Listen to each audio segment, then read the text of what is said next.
live in a death-denying culture. We fear death, we're not comfortable with it. We've become very unfamiliar with how to handle it and how to care for the dead. We don't integrate it into our normal lives. We avoid talking about death. We avoid planning for it, and we avoid being involved in the care. It's very sad the way our culture treats death. Number one, the denial, the avoidance,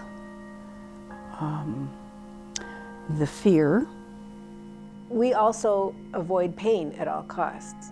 Is it more painful to be involved and to see and to care for the dead, or is it more painful to try to avoid all that and then suffer some consequences down the road? One of the things that I like to tell people that haven't had the chance to be with a body at home and then they're afraid it might be gory or icky or scary is that I think that people think that staying away from a dead body will help keep them safe from the scary parts of death. And I would like to say it's just the opposite. I think America's death denial culture has been accelerated by cremation. And I'm not just saying that because I'm a licensed funeral director. It is an easy process from start to finish, and it is very sterile, and it is very cut and dry. Someone dies, they are seen in the hospital environment, and 4 or 5 days later they're handed a small box with cremated remains in it. And I truly think that without some type of ceremony or ritual, regardless of whether it's washing and dressing and caring for someone at home or at a funeral home environment, the ability to not only witness death, but to care for someone after they have died is more meaningful, more helpful, and really starts the healing and grieving process all at the same time.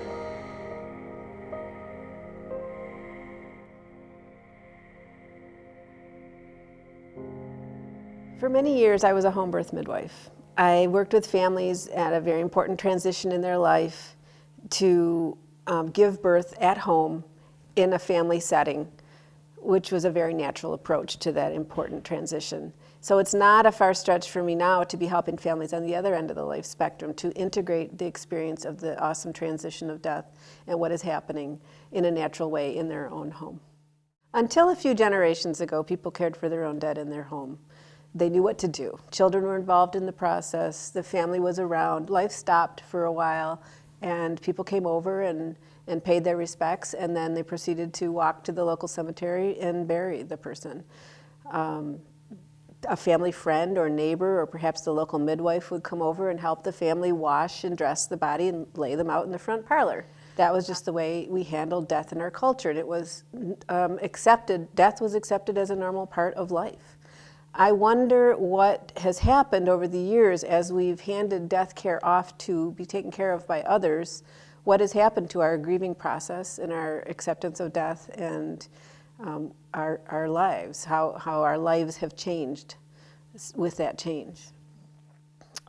We've also come to expect that the body will be embalmed.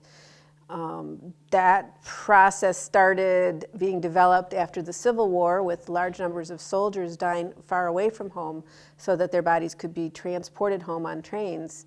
And then we became accustomed to that, and it became a symbol of poverty if you couldn't have the body embalmed and have the funeral in a funeral home. If you had to have the funeral in your own home, it was because you couldn't afford a fancy funeral in a funeral home. We can make the death care a sacred event. This is extremely important to a lot of people in many cultures around the world.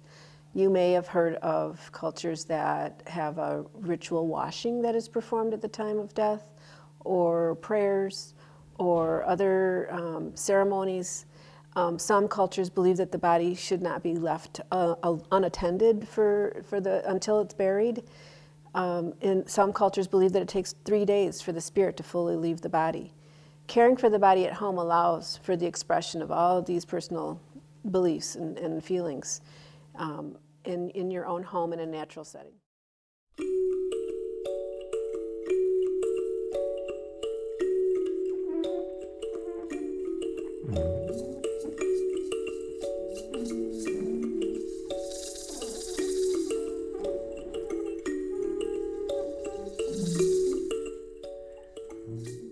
people who are concerned about the environment or who have tried to live their life very naturally embalming does not appeal to them because of the nature of what happens to the body and the use of chemicals. Unfortunately, however, most funeral homes will not allow public visitation without embalming. People have come to expect that when they go to a funeral home, the body will appear a certain way. It's more of an aesthetic reason, it's not a legal reason. So you can only have a very small number of immediate family members visit the body in a funeral home without the embalming having been done. So for those who don't want to embalm, actually caring for the body at home, washing and dressing the body yourself and laying the body out at home and cooling the body is the only way to be able to have a visitation with more people perhaps and not have embalming done.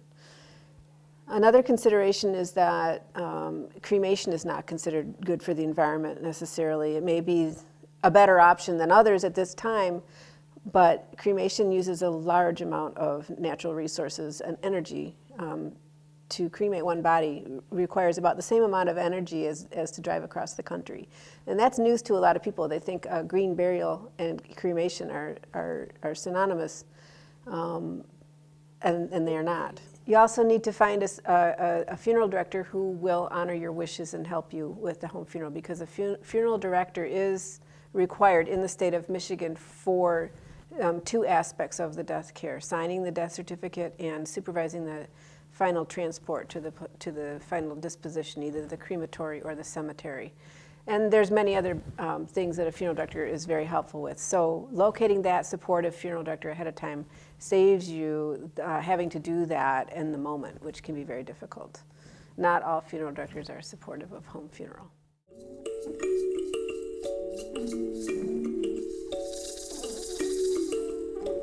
It seems more natural to me to have people come to the home, to have the body there, to be able to spend some time, stop what you're doing, accept what has happened through the community support of talking to people and entering into the grief fully at that time.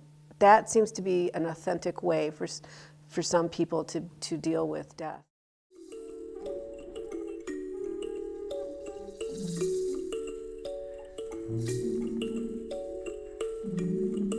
So that night, Merilynne was the first person over. The hospice nurse came and pronounced her dead. And we changed her clothes, and Beth got there an hour or two later. We ended up changing her clothes again to something that we thought she would want to have on, and for people to be there with us. I don't think that we had a clear plan about what we knew what we didn't want. We didn't know for sure what we did want. And talking to Merilynne really helped us to have a really, help us know more of what we could choose from. Because all we knew at that point was what we didn't want. We didn't want to go be with people we didn't understand or know. We didn't want to be in a funeral home because my mom had no money and we hadn't been working and we didn't have the money either.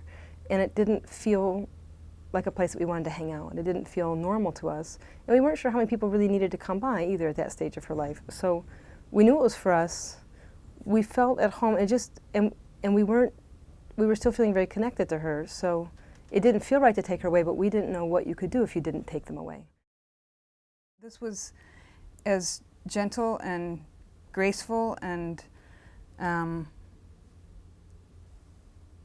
cannot imagine it any other way, and yet, again, we did not know what we were doing. But it was perfect and it was beautiful, and you gave us the space to move through that and to help direct us and to know that what our options were. Grief doesn't come evenly. It doesn't come comfortably. It doesn't come conveniently. And I was really, for one, grateful that I could come close to her and grieve. I could back up and have conversations with other people. I could incorporate my children. I could parent them in that environment. I didn't have to go away to parent them or to feed them. We could go in the other room. People brought food, and we didn't think we were hungry, but then we saw the cream puffs, and we got more hungry. And it was like, oh, your community does carry you through this little thing. And so we were able to integrate her passing as part of life, so it wasn't, it was already large enough. It didn't have to become more disorienting.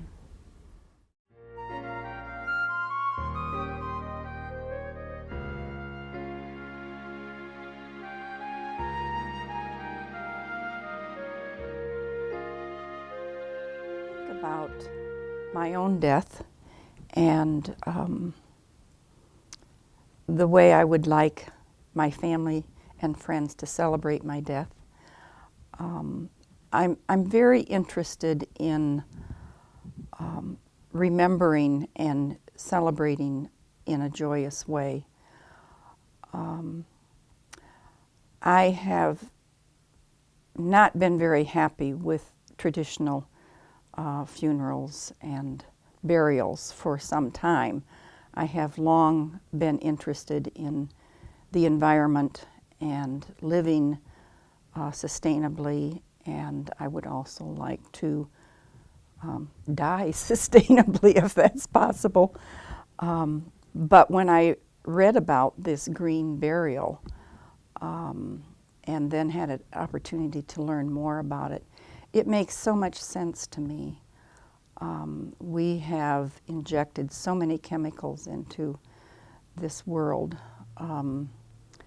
that I'm very concerned about my grandchildren and what consequences they are going to have to pay for our actions. And I think the idea of doing a burial without chemicals is so much more satisfying to me. And I have thought about, talking to my children about this, and I don't think they'll be at all surprised. I'm up in age and don't expect to live forever, so I have my own wishes that I would like to make known to my family, and it would be, I'm looking forward to discussing this with them.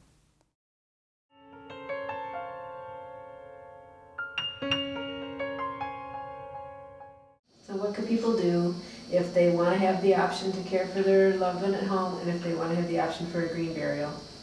Right now, the biggest thing is tell somebody about it, get with yourself and a death care provider or funeral director, whatever you want to call them, and talk about it and see what your options are. The easiest thing to do if you don't have a green cemetery next to you or close to you, use a topless or what they call a bottomless vault and turn it upside down. It still meets cemetery requirements. It's not as green, but there are many shades of green out there. And request that the embalming fluid is either a green fluid, and there's 4 or 5 of them out there right now, or a lower exposure formaldehyde-based fluid. I mean, you can start, and depending on what types of service you want, that will kind of dictate what that death care specialist needs to use. Or care for the body at home. Right. You don't have to use any You don't have to use embalming any. fluid, and then proceed to burial within a few days. Absolutely. I see the home funerals and the green burials as really a way of changing social behavior.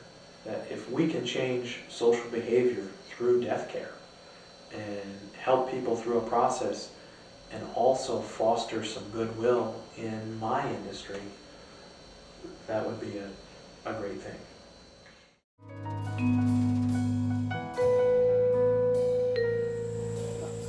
There's a great number of people that want to go back to the earth, and they live their lives that way now by the products they purchase, by the cars they drive, and so on.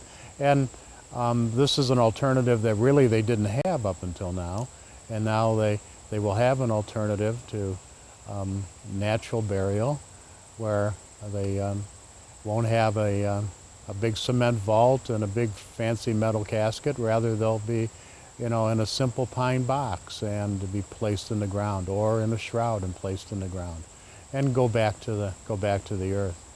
And really not different than it was done centuries ago, before the Civil War, and when embalming really came into stride, and so that they could preserve people for a period of time. These are people that don't want that preservation. They want to be, they've lived their life naturally and they want to go back to the earth naturally. The natural burial aspect lends itself beautifully to the people that perhaps have chosen cremation in the past because they didn't want to either take up space, they didn't want to overuse the land. Now the natural burial lends itself beautifully to that because they're not using the fossil fuels then to dispose of the body. Rather, they'd be buried in their natural state and go right back to the earth.